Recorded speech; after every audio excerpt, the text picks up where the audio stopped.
시편 23편은 우리 모두가 좋아하는 시입니다. 그리스도인들이 가장 좋아하는 성경 말씀 중에 말씀이 되겠습니다. 여호와는 나의 목자시니 내게 부족함이 없으리로다. 이 말씀 우리가 붙들고 살면 정말 주님이 나의 목자 되시기 때문에 올 한 해뿐만 아니라 평생토록 부족함이 없게 될 것이고, 또 내 잔이 흘러 넘치는 내 잔이 넘치나이다 말씀처럼 넘치게 될 것이죠. 여기에 내 잔이 넘치나이다에서 넘친다, 이 말은 흘러 넘친다는 뜻이에요. 가득 부어져서 넘쳐 흐르는 거예요. 이것을 말합니다. 신약시대 때에는 그것을 충만이라 그렇게 말해요. 성경적인 용어로 보면 충만이나 혹은 형통이나 풍성, 이것은 성경적인 용어예요. 세속적인 용어가 아니고 성경적인, 하나님께서만 주실 수 있는 그런 은혜들이기 때문이죠. 또 하나님과 연결된 사람만이 이 충만이나 형통이나 풍성은 누릴 수 있는 것이다. 지난 주일에 말씀드린 대로 바나바라는 사람, 사도행전 11장에 소개되어 있는데, 그는 착한 사람이요 성령과 믿음이 충만한 사람이었다. 성령과 믿음이 충만해서 자기뿐만 아니라 흘러 넘쳐요. 그래서 바나바와 사울이 안디옥에 머물면서 큰 무리를 가르치며 접촉할 때에 그 다른 사람들도 성령의 충만함이 흘러가서 영의 사람들이 되는 거예요. 믿음이 충만하여 이 바나바로부터 믿음이 다른 사람에게까지 영향을 미치고 그렇게 흘러 들어가서 믿음의 사람이 돼서 1년이 지나니까 그 큰 무리들이 가족뿐만 아니라 이웃 믿지 않는 사람들에게까지 별명이 붙었는데, 그들은 그리스도이냐, 그리스도의 사람이다, 그렇게 불러지고 일컬음 받게 되었다는 거죠. 창세기 49장에 보면 야곱이 12 아들들을 임종을 앞에 두고 축복하며 기도하고 예언적인 그런 선포를 하는 내용이 나오죠. 요셉에 대해서 요셉은 무성한 가지다. 나무 되시는, 줄기 되시는 예수님께 붙은 가지가 무성해요. 그래서 그 가지가 번성하여 담을 넘는도다. 울타리를 튀어넣고 경계선을 넘어서 그 가지가 뻗어나가서 열매를 나눠주는 그런 생애가 될 거다. 정말 12 아들 중에 이 요셉 통하여서 그 중군동에 7년 흉년이 들어서 다 굶어 죽게 생겼는데, 자기 가족, 아버지를 비롯하여 자녀손들 70명이 요셉에게 와가지고, 그래서 고센 땅을 불화받아서 그곳에서 먹고 살고 생존할 수 있었어요. 그리고 애굽의 모든 백성들도 요셉 까닭에 다 굶어 죽는 그런 형편에 배부르게 먹을 수 있는 그런 양식을 공급받게 된 거죠. 그 애굽 나라뿐만 아니라 중원 등의 모든 나라들이 요셉의 혜택을 본 거예요. 흘러 넘치는 은혜, 담을 뛰어넘는 그런 은혜, 이런 그 효과를 보게 된 것이죠.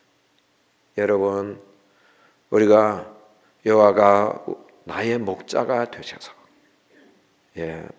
우리 자신 부족함이 없을 뿐만 아니라 그 모든 기쁨과 감사와 은혜와 축복과 성령과 믿음이 흘러 넘쳐서 우리 가족들에게 동일한 은혜들이 임하고 우리 선교회 그리고 구역 그리고 교회 또 이웃들에게까지 흘러 넘치는 역사 있기를 축복합니다. 네. 1절을 한번 보겠습니다. 1절 같이 읽겠습니다. 여호와는 나의 목자시니 내게 부족함이 없으리로다. 아멘. 여기 부족함이 없게 된다. 부족함이 없게 된다. 그렇게 말씀했어요. 현대는 풍요로운 시대예요. 과거보다 얼마나 먹을 것이 풍요롭고 또 있고 살고 이렇게 누리는 것이 얼마나 풍요로운 시대인지 모르죠. 그런데 현대인들은 풍요로우냐 그러면 결핍의식에 다 느껴요. 부족하다는 거예요. 모자란다는 거예요. 모자란다. 왜 이렇게 결핍투성이가 됐을까? 나 혼자 있을 때는 넉넉하고 괜찮은 것 같았는데 나보다 나은 사람, 많이 소유한 사람, 많이 배운 사람 이런 사람 만나면 내가 모자라네. 난 저 사람에 비해서 아무것도 아니네. 가진 것도 아니네. 그래서 결핍의식을 느끼는 거예요. 또 사람은 욕망이 있어요. 욕구. 돈에 대한 욕망, 이성에 대한 욕망, 여러 가지 문명의 이기들에 대한 욕망, 이런 여러 가지 욕구들이 있어요. 욕망이 있어요.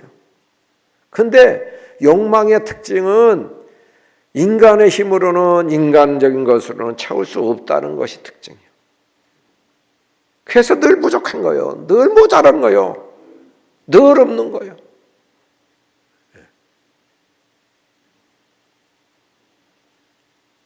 요한복음 4장에 보면 예수님이 수가성의 우물가에 계실 때에 사마리아 여인이 나오잖아요. 그런데 그 여인에게 예수님이 네 남편을 데려오라 그렇게 말씀했어요. 그랬더니 제가 남편이 없습니다. 주님께서 그의 마음을 아시죠. 사정을 아시죠. 내가 남편이 없다 하는 날이 옳다. 내가 남편이 다 셀 수 있었지만 현재의 남편도 내 남편이 아니니라.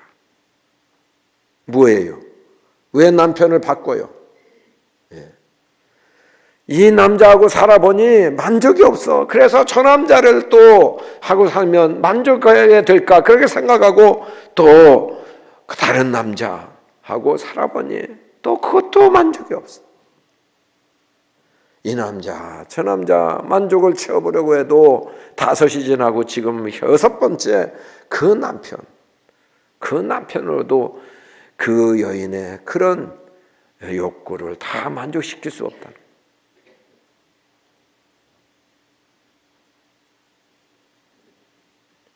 이성적인 욕구가 그런 거예요. 사람의 욕망이 그런 것이죠. 여러분, 우리 광고 채널이 얼마나 많아요. 그래도 그냥 편리하게 이렇게 산다 그렇게 생각하는데, 먹는다 그렇게 생각하는데, 그 광고 보면 야, 조금 먹으면 원이 없겠다 그런 생각이 들어요. 우리의 욕망을 막 부추겨.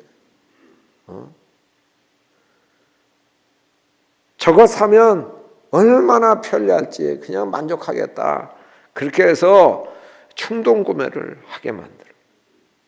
막상 사고 보면 또 다른 것이 필요하고 다른 욕구가 생기고 다른 목마름이 있게 되는 거예요.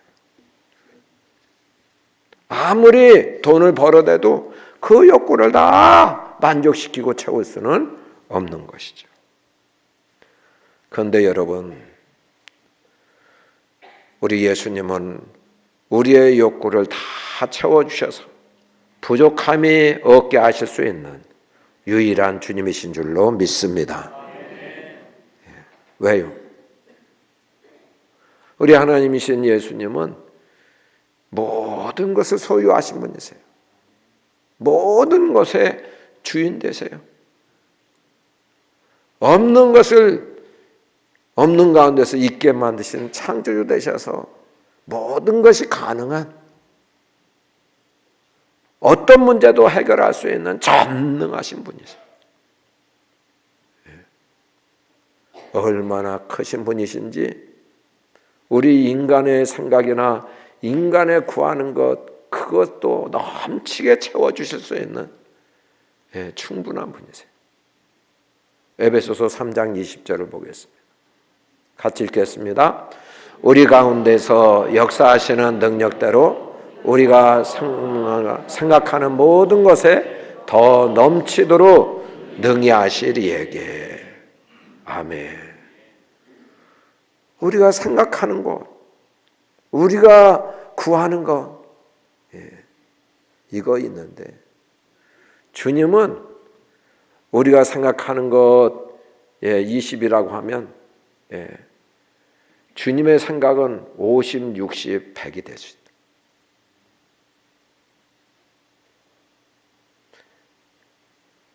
그리고 우리가 구하는 것 채워줄 수 있는 분인데 우리가 100을 구하면 1000만을 주실 수 있는 분이시다. 넘치도록 채워줄 수 있는 분이다. 주님이 말씀했어요.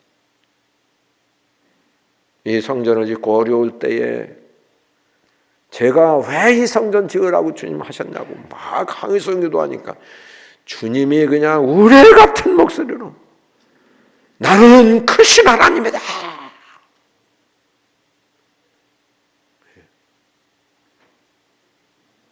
우리는 이렇게 적어요. 한계가 있어요.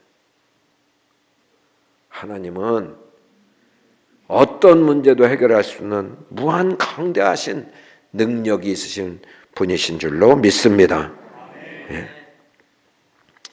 자, 이런 충분한 능력이 있으신, 충분히 채우실 수 있는 모든 것이 가능한, 넘치게 하실 수 있는 그 하나님이 우리 하나님이신데 문제는 그 하나님이 나의 목자가 되셔야 된다는 거예요. 나의 목자가 되셔야 된다는 거죠. 네.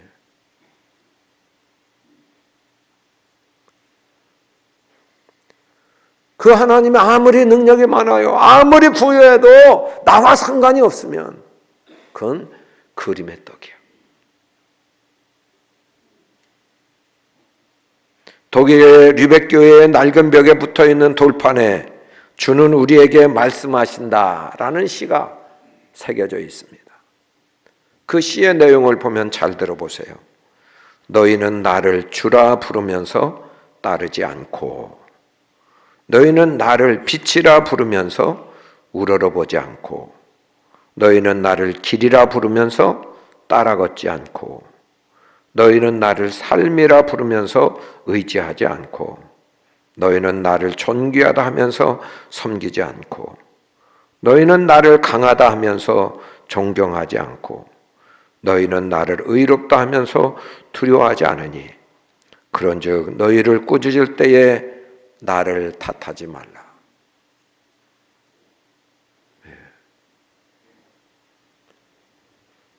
우리의 여호와 하나님이 나의 하나님, 나의 목자가 되어야 된다는 거죠. 예. 그런 하나님을 머리로만 알고 있으면 안 된다. 나와 1대1의 관계심이 이루어져야 돼.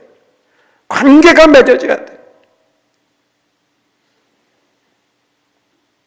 2절을 한번 보겠어요. 2절 같이 읽겠습니다. 그가 나를 푸른 풀밭에 누이시며 쉴 만한 물가로 인도하시는도다. 아멘. 그가 인도하세요. 그분이 인도하세요. 누구를? 나를. 예, 나를.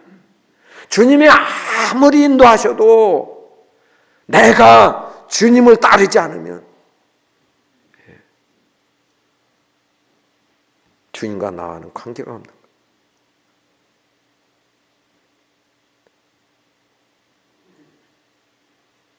주님의 목자시고 내가 양이라고 할 때 나의 목자가 되시려면 내가 할 일이 있고 주님이 하실 일이 있어요.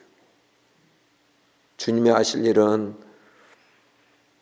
나에게 나를 돌봐주시고 나를 인도하시는 일을 해야 돼.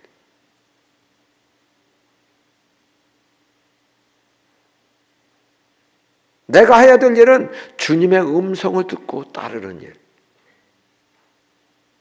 주님을 따르는 일은 내가 해야 되는 거단 말이야.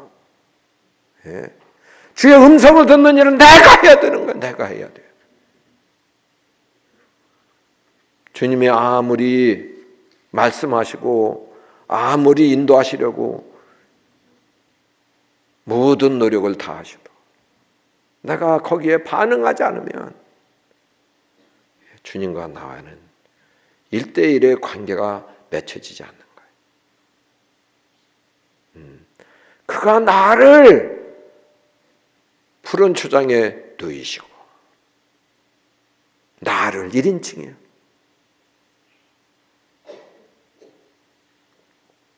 양은 말이죠. 모든 지체의 기능이 약하대. 예. 그래서 다리도 짧잖아요. 그러니까 맹수가 와도 도망갈 수도 없어요. 뒤뚱뒤뚱. 예. 식욕도 얼마나 왕성한지 해가 배가 터지도록 먹는데. 예. 그리고 또 시력은 얼마나 약하고 기억력은 얼마나 없는지. 예. 그래서 바로 눈앞에 있는 것만 보고 멀리를 보지 못한다.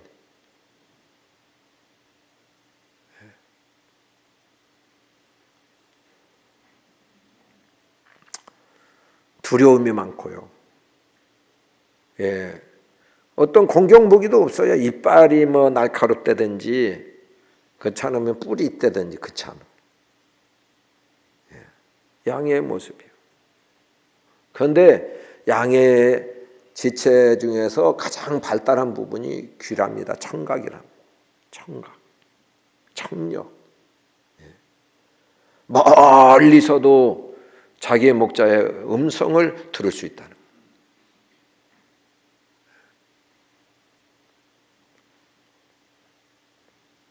목자의 음성의 색깔을 구분할 수 있어요. 이것은 도둑이 부르는 건지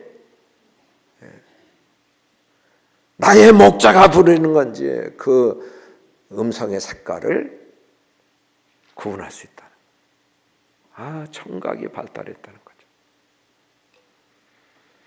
우리 예수님께서도 말씀하셨어요. 요한복음 10장 27절 한번 보겠습니다. 같이 읽겠습니다. 내 양은 내 음성을 들으며 나는 그들을 알며 그들은 나를 따르느니라. 아멘.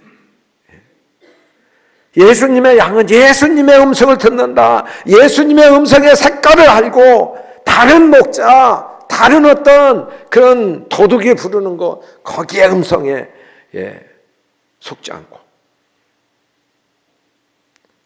주님의 양인 이상은 주의 음성 그 색깔을 분별해서 그분의 음성만 듣고 그분을 따라간다.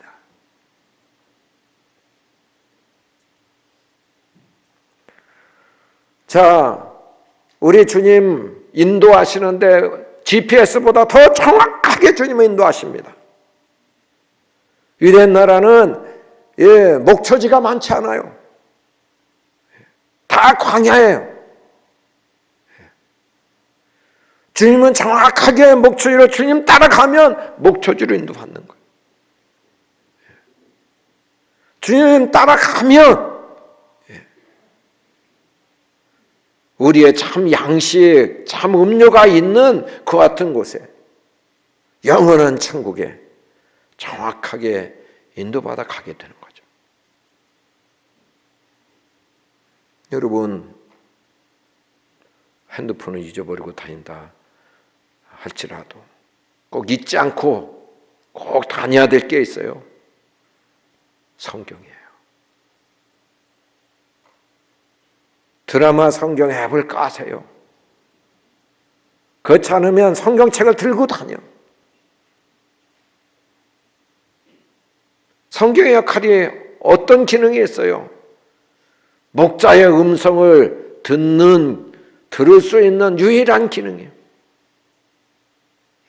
말씀을 통해서 주의 음성을 들을 수 있는 거예요. 시편 119편 105절에 보면 주의 말씀은 내 발의 등이요 내 길의 빛인 이이다 말씀했어요. 영적으로 보면 이 세상은 사막과 같은 광야와 같은 곳이에요. 어떤 길이 보이는 길이 아니에요. 영적인 것에 보면 길은 보이지 않아요. 나침반이 없으면 방향을 잡을 수 없듯이 성경이 나침반이에요. 말씀 없이 산다는 거, 그건 뱅뱅 도는 거예요. 전진도 못하고 방향도 어딘지 모르고 무조건 가는 거예요. 얼마나 어리석습니까? 하나님 말씀은 내 길에 빛이 되셔서 먼 미래에 어느 방향으로 가야 될지. 주의 말씀은 밝히 GPS처럼 우리를 안내해 주세요. 또한 내 당면한 문제, 이 문제를 어떻게 하면 해결해야 될 수 있는가? 어떤 것을 선택해야 되는가? 성경 말씀에 답이 있는 거예요.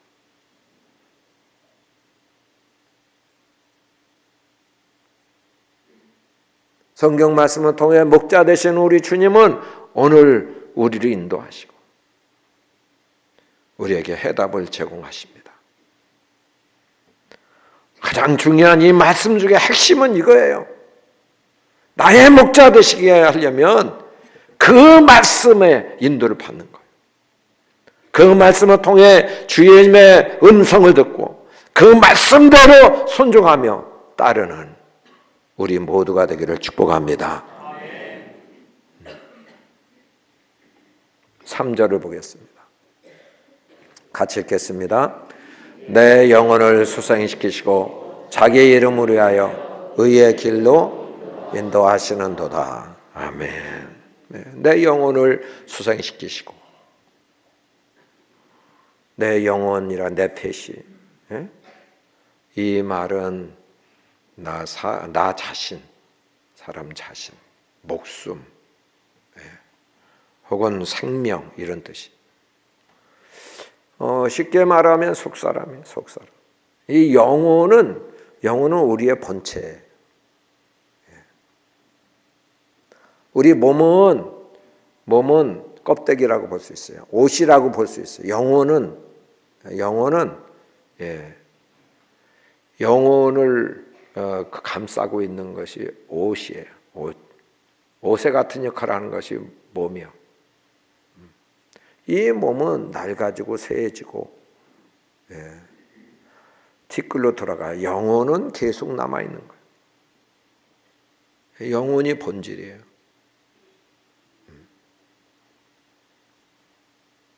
속사람이 본체라고. 자, 그런데 소생시키시고 내 영혼을 소생시키시고 그 소생하다. 그 말은 회복하다, 회개하다, 소성하다 그런 뜻이에요. 무너진 것 재건하는 게 회복이잖아요. 넘어진 것 일으키는 게 회복이죠. 깨어진 것 복원하는 게 회복이고, 시들거나 죽은 것 다시 살리고 생기가 넘치게 하는 것이 회복이에요. 이게 소생입니다, 여러분.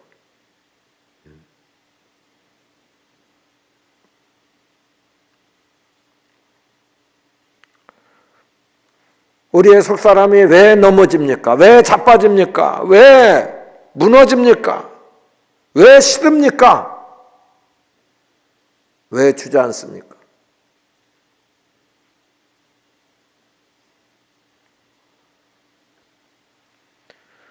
이사야 40장 30절에 보면 소년이라도 피곤하며 곤비하며 장정이라도 넘어지며 쓰러지되, 예전 성경 자빠지되. 왜 자빠져요? 왜 쓰러져요? 왜 곤비해? 피곤. 현대인들이 입에 발린 말이 뭐예요? 피곤해 죽겠다. 피곤하다. 피곤한데 왜 성가시켜 하냐? 왜 이렇게 피곤해?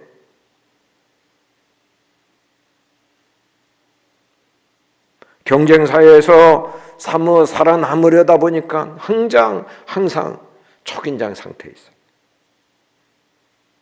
사람들과의 함께 어울려 살다 보면 관계에서 깨어지고 부서지고 찔리고 찌르고, 그런데 함께 살려고 하다 보니까 얼마나 어렵고 지치는지 모르죠.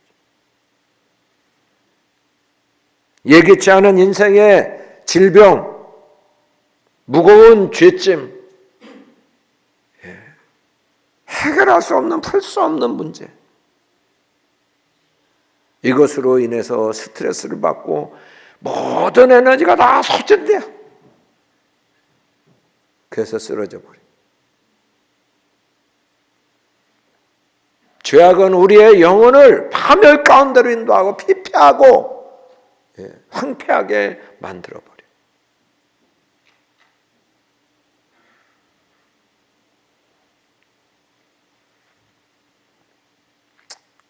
이런 영혼을 소생시키실 분은 목자 대신 우리 여호와 하나님뿐이신 줄로 믿습니다. 다시 회복시키시고 다시 원상복구시키시고 복원시키시고 하나님의 형상으로 온전하게 망가진 것 재창조하실 수 있는 분, 그분에게로 가야 돼요. 그분에게로 달려가야 돼요. 나의 목자에게로 가야 돼요. 주님 앞에 나와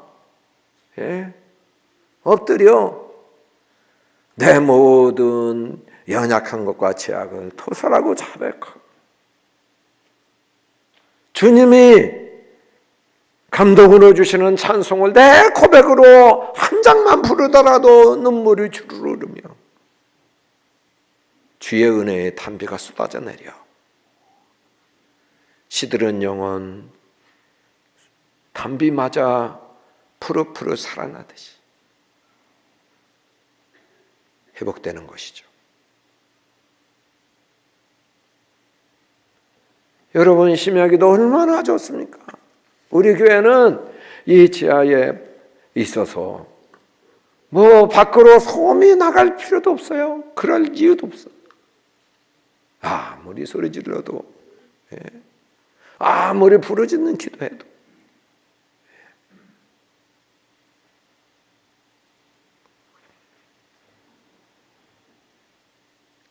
심야 예배에 나와서 주의 말씀으로 은혜 받고, 내 모든 그런 쌓였던 누적된 그 같은 피곤들, 그런 그 스트레스들, 그런 죄악들 다 주님 앞에서 토설해놓고 주의 자비와 긍휼을 구할 때 주님은 우리의 영혼을 소생시킬 수도 남는 줄로 믿습니다. 4절을 보겠습니다. 4절. 4절 같이 읽겠습니다. 내가 사망의 음침한 골짜기로 다닐지라도 해를 두려워하지 않을 것은 주께서 나와 함께 하심이라. 주의 지팡이와 막대기가 나를 안위하시나이다. 아멘. 내가 사망의 음침한 골짜기로 다닐지라도 주의 인도를 받고 주님의 목자 되셔서 인도해 나가시는데 왜 사망의 음침한 골짜기가 있어요? 예수 믿으면 사망의 음침한 골짜기 없어야 되지. 그렇잖아요? 아프리카에서 선교사의 아들로 태어나서 캐나다에서 토양학 박사 학위를 받은 필립 켈러 박사, 선교사 아들이죠. MK. 이분이 양과 목자라는 책을 썼어요. 그래서 시편 23편이나 양과 목자의 이 그 속성이나 혹은 그 목양을 하는 데 있어서 그 양의 그런 체질, 그 목자의 그런 삶을 다 거기에 자세히 기록해 놔서 성경을 잘 이해할 수 있도록 이렇게 만들어준 책이죠. 그 내용에 보면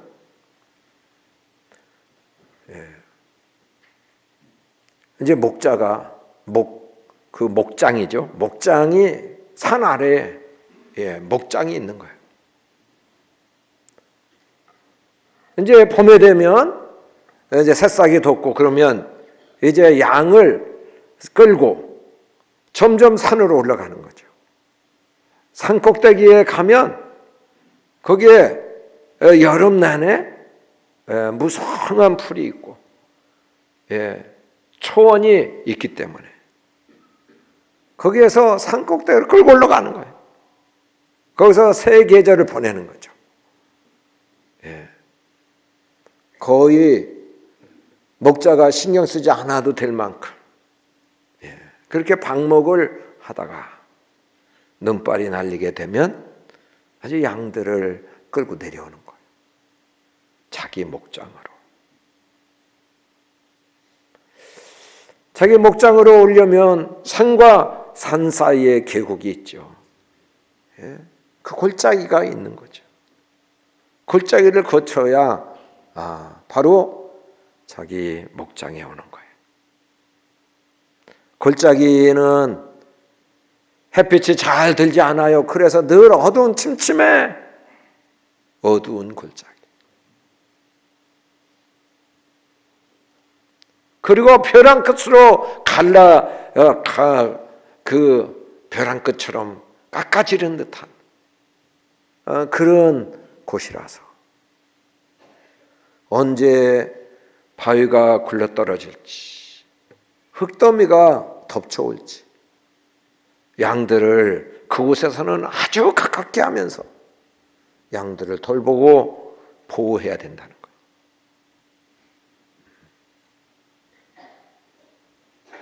인생의 여정 가운데도 마찬가지죠. 피할래야 피할 수 없는 곳이 사망의 음침한 골짜기. 그거 맞이하고 싶지 않지만 그 같은 일들이 꼭 있게 마련이에요. 내가 사망의 음침한 골짜기로 다닌다 할지라도 해를 두려워하지 않을 것을. 그것을 지날 때에 어떤 해가 미칠지 두려워진다는 거죠. 인간에게는 두려움이 있는 거예요. 미래의 불확실성 때문에 두려움이 있어요. 지금 건강하지만 치매 걸리면 어떡하나. 무서운 병 아니냐? 무서운 병, 암병은 차라리 나. 치매는 이게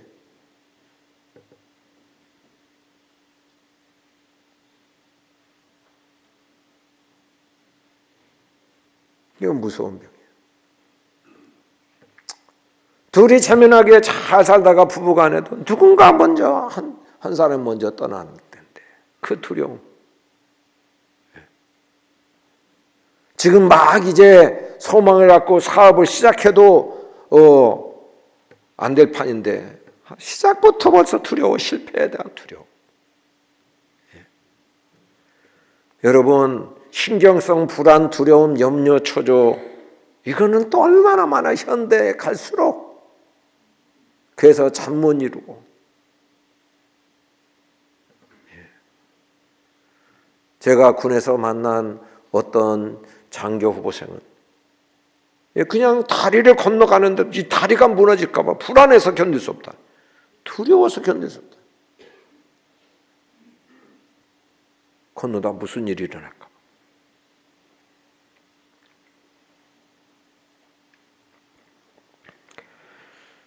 여러분, 이 사망의 음침한 골짜기를 다닐 때는 마음도 어두워지고 그런 낙심이 되고 또 외로워지고 정말 두려움이 가득하게 돼. 그러나 그런 고난이 오고 그러한 어려움이 닥친다 할지라도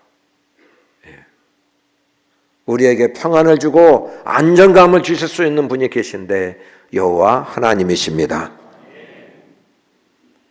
우리 주님은 평강의 왕으로 오셨어. 세상이 주는 평안은 환경의 변화, 상황의 변화, 이걸 통해서 좋은 상황이면 평안하고 나쁜 환경이면, 어려운 환경이면 평안이 깨지고, 이게 세상이 주는 평안이에요. 주님이 주시는 평안은 근본적인 평안이에요. 하나님과 나 사이가 죄로 말미암아서 원수된 관계, 심판과 저주와 진노 가운데 놓였던 관계인데 예수님이 그 모든 죄악을 담당해 주심으로 인하여 하나님과 나가 부자 관계가 형성이 되고 친밀한 관계로 회복되는 거예요. 그래서 평안하게 된 거예요. 이런 평안은 영원한 평안이죠. 또한 여기 보면 내가 사망의 음침한 골짜기로 다닐지라도 해를 두려워하지 않을 것은 주께서 나와 함께 하심이라. 크신 분, 전능하신 분, 힘이 있으신 분, 어떤 문제도 해결하실 수 있는 분, 어떤 고난과 어떤 풍파도 말씀 한마디로 잔잔케 하실 수 있는 분, 그분이 목자 되신 그분이 우리와 함께 계십니다. 임마누엘 되시러 오셔서 지금도 함께 계시고 떠나지 않고 버리지 아니하시고 나와 함께 계시는 분이십니다. 그분을 의식하고 그분만 신뢰하면 무슨 일이 문제겠어요? 무엇 때문에 두려워하거나 무서워하겠어요? 자, 시인은 믿음이 있었어요. 6절을 한번 보겠어요. 6절 같이 읽겠습니다. 내 평생의 선하심과 인자하심이 반드시 나를 따르리니 내가 여호와의 집에 영원히 살리로다. 아멘. 예. 나를 따르는 것이 있어요. 아, 나는 운이 없어. 운이 안 따라. 큰 사람이 있어. 예. 여기에 다윗은 자기를 도둑놈을 경찰이 추적하듯이 자기를 절절 따라다니는 것이 있단 말이에요. 따라다니는 것이 있어. 반드시 따라다녀. 예. 그건 뭐예요? 하나님의 선하심. 선하심, 좋은 그것이죠. 좋은, 선한. 어떤 사건, 어떤 그런 질병이 온다 할지라도 하나님이 선하셔서 일하게 하실 거야. 분명하게 이것은 선한 일 때문에 와진 거야. 주님의 선하심으로 주신 거다. 이거 믿는 거예요. 인자하심. 헤세드라는 말이에요.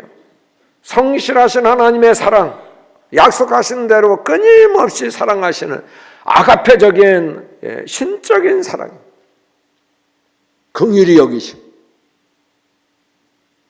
여기시는 사랑이죠. 우리가 뭐 자격이 있어서 하나님 사랑 받았습니까? 우리가 아직 죄인 됐을 때 긍휼히 여기셔서, 불쌍히 여기셔서 하나님 사랑 때문에 예수님이 이 땅에 보내신 거예요. 예수님 통해서 구원받게 된 거예요. 그런 헤세드의 사랑이 반드시 평생토록 따라다닌다. 주님이 불쌍히 여기시면 문제될 거 없습니다. 주님의 사랑으로 모든 것이 다 합력하여 선을 이루게 될 줄로 믿습니다. 나에게 와지는 것 다 그렇게 주님의 선하심과 인자하심으로 주시는 거다. 이 믿음 대단한 믿음이죠.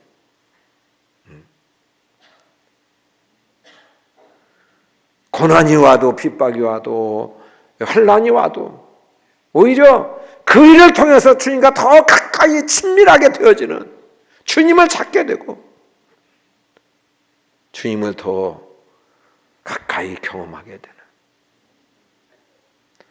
되는 그런 유익을 생각하면 주님은 공고한 날도 나에게 있어서 필요하기 때문에, 그것이 유익이 되기 때문에, 선하심과 인자하심 때문에 그런 일을 주신 것이다. 이렇게 깨닫고 감사하게 되죠. 내가 여호와의 집에 영원히 거하리로다. 지금도 주님의 가족으로 주의 집에 주의 보호와 주의 돌보심을 받고 있지만 이제 새하늘과 새 땅이 임하는 영원한 천국, 영생 복락을 누리는 그 영원한 나의 아버지 집, 여호와의 집, 우리가 이 세상 끝나는 날 그곳에 입성하게 될 줄로 믿습니다. 입주하게 될 것입니다. 영원히 살게 될 것입니다. 네.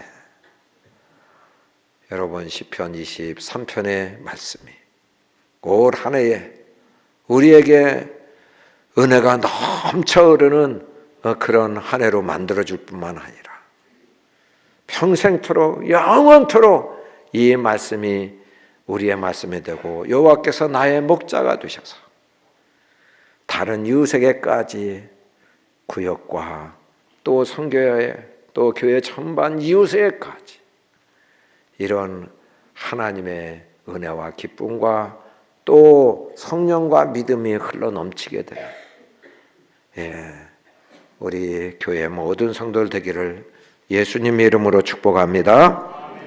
우리가